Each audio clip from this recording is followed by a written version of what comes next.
Hello guys, so today I'm going to show you how I modified my sword. Let me get this out. Here it is. I replaced the handle scale with like really tough fiberglass or like a plastic axe handle. Cut it out, put it on. And I'm going to tell you how I think it went. Well, it's pretty rock solid, and there's no way it's going to break anytime soon. And I feel like vertically it is more well balanced than it was before, because I think the plastic is a bit heavier than the wood actually was, so that's definitely something interesting. Over there, definitely a few downsides. First of all, because the handle is as wide as the pommel, like I no longer really have that pommel to like slip back onto. I still do kind of, but just slip back and grab more.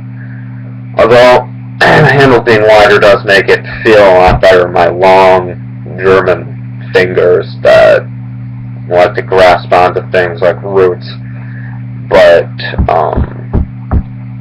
you know, it's the way it is.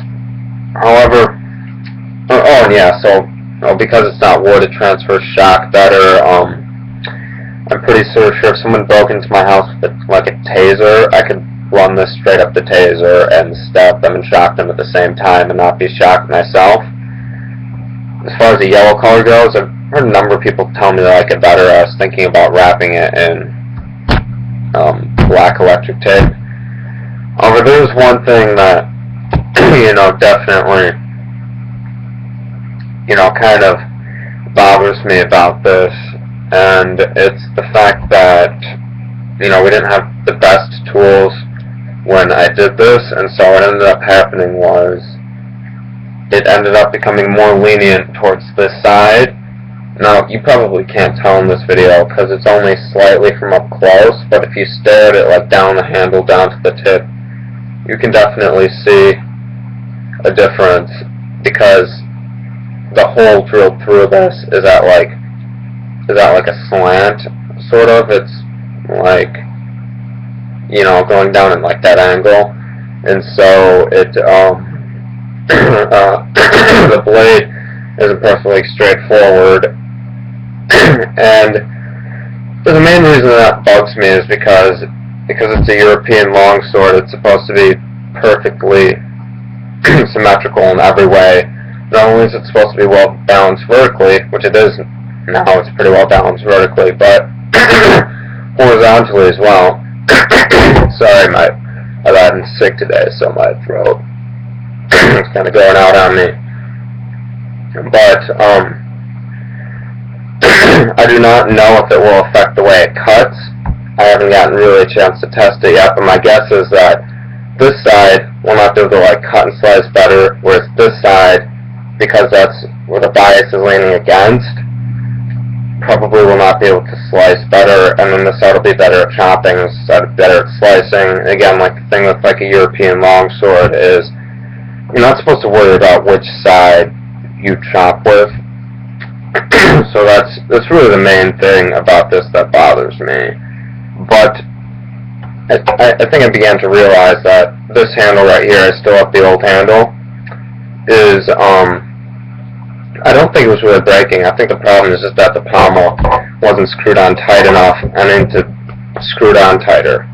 By the way, if a sword has a pommel that screws on, I wouldn't really worry too much about it. It's not really, a bad thing. It's just, it tends to get loose unless it's tightly glued shut, which this one wasn't. But as long as it's not welded on, as long as it actually has a tang, a screw-on pommel probably will not be a problem, because this is definitely outrageously strong. I know things would break. It's probably just about as strong as any other way to connect the pommel. So, yeah. It's also not very historically accurate, so if you're worried about that, then yeah. But anyways, yeah, so I may end up switching back to this, but I mean, for the tools we had, we definitely did a good job, and so, I'll definitely keep this handle, I'll keep both handles, be a good thing maybe putting a bailout bag just in case, you know, I'm using it and something breaks where I can just replace with this. So, yep, that was pretty nice. And again, like when you're dealing with a longsword, the tolerances are more strict because it may not be that much different here, but all the way out at the end it's really far out, and so it affects the energy when you're stabbing because you want all the pressure to be at that tip and not off to a side. So yeah, there are a few things that, you know, I'd like to be better, but I'm going to get a chance to cut with it, see if it really slices the same or not, see if it makes a difference. My guess is, again, because this side will hit it faster, it'll be harder for me to get that curve, and this side bends back, therefore there's more energy lost by the time it hits its target, and therefore it might slice like a scimitar or more or something like that, but you won't be able to chop as much or have as much power.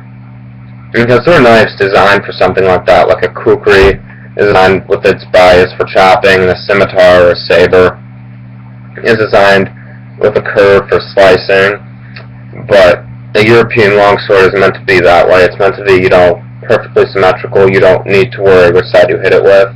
Actually, I think you can see it well here. You can see how it bends up the wrong way. But, yeah.